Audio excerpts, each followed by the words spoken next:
তোমার উপর অবধারিত করে নাও দীর্ঘ নীরবতা, দীর্ঘ সময় চুপ করে থাকার বিষয়টা তোমার উপর অবধারিত করে নাও। ফাইন্নাহু মাতবাদাতুন লিশ-শাইতান, কারণ এই কাজের মধ্য দিয়ে শয়তান বিতাড়িত হয়ে যায়। ওয়া আউনুন লাকা আলা আমরি দীনিক, দীর্ঘ সময় চুপ থাকলে তোমার দিনের প্রতিটা কাজ করার ব্যাপারে আল্লাহ তোমাকে সাহায্য করবেন, বা দীর্ঘ নীরবতার ব্যাপারটা দিনের প্রতিটা কাজ করার ক্ষেত্রে তোমাকে সহযোগিতা করবে।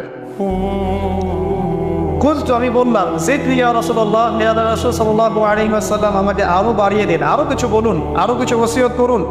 ক্বালা, তিনি বললেন ইয়াকা ওয়া কাসরাতাদ দাহিক,